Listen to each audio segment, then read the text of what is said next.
Good morning, children. Welcome to today's culture course class. In today's class, we learn about two great people, great men, Socrates and Confucius. Socrates is from the country called Greece, and Confucius is from China, children. So it will be very interesting to know about these two great men. Let us start with Socrates, children. So Socrates was a great, knowledgeable man, lived in Greece. Greece is very, very far away from our country, that is India. So its capital is Athens, children. Long ago, there lived in that city a man called Socrates.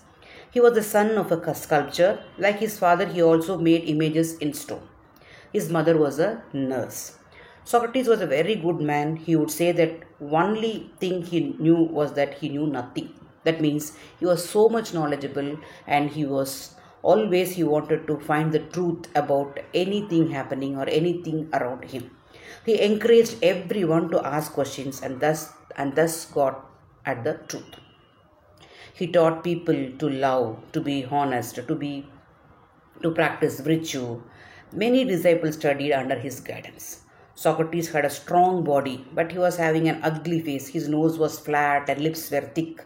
His eyes were large. His beard was thick. He never put on shoes. He dressed shabbily, means not in a neat way. He was on his feet all through the day, and wherever he went, he taught whoever was willing to learn. So he had no time to give to his profession. So his profession is sculpture. He is a sculptor, right? So that as he was not doing that, all the time he is teaching whoever is asking him, he was not having money. So his wife used to get so much angry towards him, and she would always say, why don't do your work, and why can't you bring some money? But never he has scolded her. He used to listen to her patiently, whatever she said. There was a leather merchant in Athens. He had a son.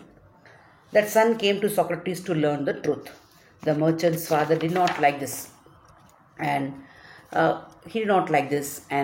he complained to the king that Socrates is spoiling the young people of the country just by encouraging them to ask questions and confusing them, and it is not good to leave him. So the king was a bad man. He too did not like Socrates. So therefore the king decided that Socrates should die. So all the people of Athens were shocked. Such a knowledgeable person, but the king is not liking him. But he said, I am not afraid. Socrates said, I am not afraid of death. The king's men put Socrates in jail. In Athens, there was a law. A person sentenced to death, he wanted to escape from that, he can leave the country. But even many requested him, all the friends of Socrates requested, please go out of the Greece and you can live anywhere. But he was not accepting these all. He said, I am not at all worried about the death. On the day fixed for his death, the jail keeper brought him a cup of poison. He gave it to Socrates and asked him to drink it. Everyone who was near wept. They were crying. Then he said, why do you people weep? Are you faint-hearted women? Why do you cry like this? Are you all having weak heart?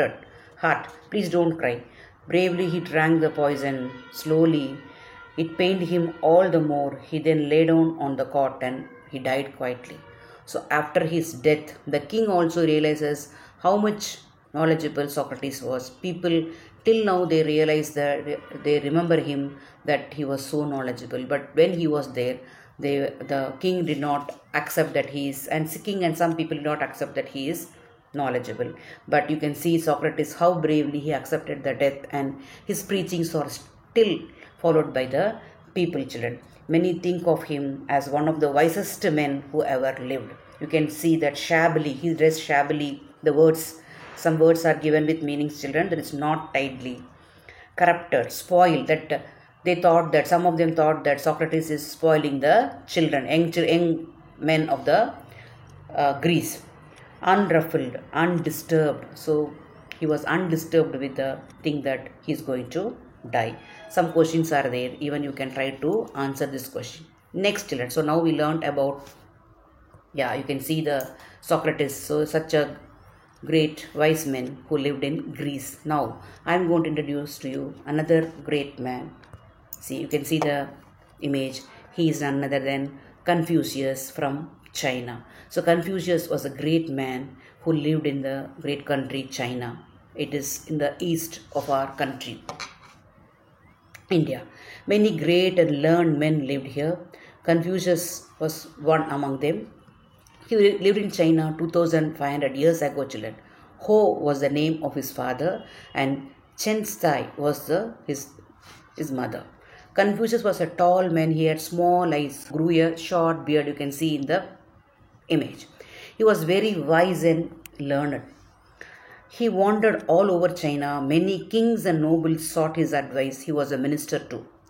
He was a master of all the six ancient arts like ceremonies, music, archery, carriage driving, reading, and mathematics. A great many people came to study under him. He taught poetry, history, ceremonies, and music to more than 3,000 students. Of these, several became experts in various skills. Confucius was gentle by nature, dignified, polite, and gay. Even though very learned, he was so humble. He lived up to 72 years. When he died, they buried him and they built a temple to his memory at the place. They have kept his caps, gowns, musical instruments, and the books he wrote in the temple. And some worship him like a god. His teachings are collected in a book called the Analects. So Analects is a book in which all the preachings of Confucius are written. Confucius always said, good sons and good brothers will bring peace to a country. He taught that every man should have sympathy for every other man and that it is bad to carry anything to extremes. Confucius loved humor too. He said about himself, I forget to eat when I am enthusiastic about something, forget all my worries when I am happy, and forget that old age is coming on, when that I am forgetting when I am happy. So when you grow older, you will be also learning about these wise men like Socrates and Confucius, and you will be inspired and you will be following in your life, children. So in today's class, we learnt about two great men, Socrates and Confucius. Socrates was from Greece and Confucius is from China. Both lived a life and they inspired many people by their preachings. So after listening, you can read the lessons, and backside of the lesson you have some questions. Try to answer by just marking in the textbook only. You can try to answer the question so that you can understand the lesson better, children. So complete learning about Socrates and Confucius. Let us meet in the next class, children. Bye bye, children.